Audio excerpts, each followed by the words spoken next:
बंटी कबूतर और टुनटुनी सब्जियों की खेती किया करते थे।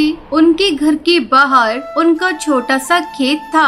इस बार तो आपने बहुत सारी अलग अलग सब्जियां लगाई हैं। हाँ टुनटुनी, इस बार मैंने पहली बार कद्दू की सब्जी लगाई है। जब सारी सब्जियां आ जाएंगी तो हमें अच्छा खासा मुनाफा होगा। हाँ, लेकिन पहले हमें इन पौधों का अच्छे से ख्याल रखना होगा। हाँ, वो तो रखेंगे ही। मैं और आप कोशिश करते रहेंगे।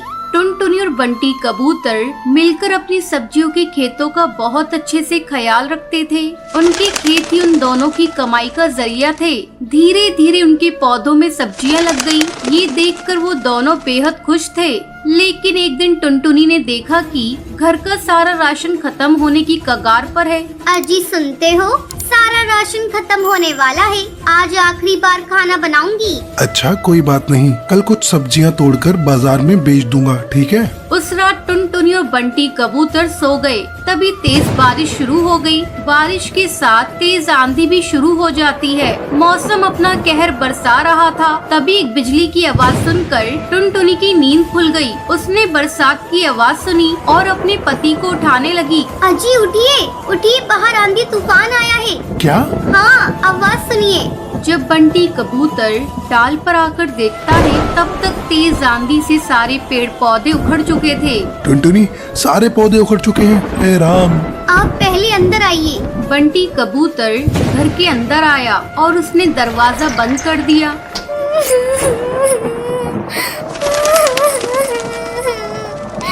हे राम, अब हमारा क्या होगा? घर में तो राशन भी नहीं है। अब हमें भूखा रहना होगा। हे भगवान, तूने सारी मेहनत बेकार कर दी।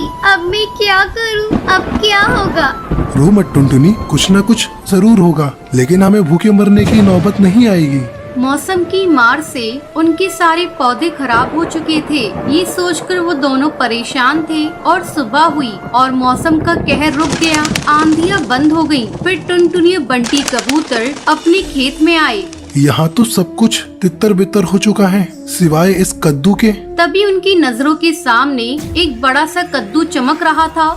मैं सोच रही हूँ, इसे बेचकर ज्यादा पैसे तो नहीं मिलेंगे। क्यों ना हम इसे घर में ही रखें। कम से कम इसकी सब्जी बनाकर कुछ रोज हम दोनों का पेट तो भर सकता है। हाँ, तुम सही कह रही हो टुनटुनी, चलो इसे अंदर ले चलते हैं। बंटी कबूतर ने उस बड़े से कद्दू को उठा लिया और दोनों घर के अंदर चले गए। बंटी कबूतर ने कद्दू को रसोई में रख दिया। मुझे चाकू देना टुनटुनी। टुनटुनी ने बंटी कबूतर को चाकू दिया और जैसे ही बंटी कबूतर ने उस बड़े से कद्दू को चीरा तो उसमें से चिड़िया के बच्चे की रोने की आवाज आने लगी। ये क्या? आप आराम से चीरिए। बंटी कबूतर ने आराम से कद्दू को चीरा तो उसके अंदर उन्हें एक छोटी सी चिड़िया की बच्ची दिखी। हैं? ऊपर वाले कद्दू में ये बच्चे कैसे आ गई? ये कुदरत का करिश्मा है। हाँ, लगता है इसे भूख लगी है। इसके लिए थोड़ा दूध ले आऊं, पर घर में तो दूध भी नहीं है। एक काम करती हूँ, पड़ोस की हरी काकी से ले आती हूँ। जब तक आप इसे संभालिए। टुनटुनी दूध लेने पड़ोसन के घर चली गई और यहाँ बंटी कबूतर चिड़िया के बच्चे को देखने लगा।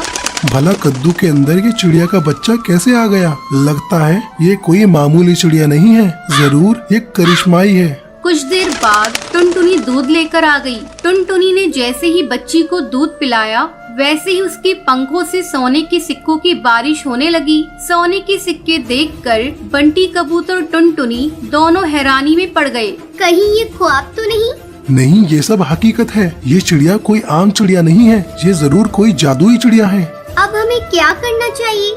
हमें इसका अच्छे से ख्याल रखना चाहिए। जब तक इसके माता पिता नहीं मिल जाते, अब तक हम गरीब थे, लेकिन इतने सारे सोने से हम अमीर बन गए हैं। तो अब हमें गरीब पक्षियों की मदद करनी चाहिए। आप बिल्कुल सही कह रहे हैं। गरीबी की तकलीफ क्या है वो हमें ही पता है। टुनटुनी और बंटी कबूतर ने उस चिड़िया का बहुत अच्छे से ख्याल रखा और सोना बेचकर मिले हुए पैसों से दोनों ने गरीब पक्षियों की मदद करना शुरू कर दिया। वो दोनों रोज जंगल के गरीब पक्षियों को खाना बांटा करते थे।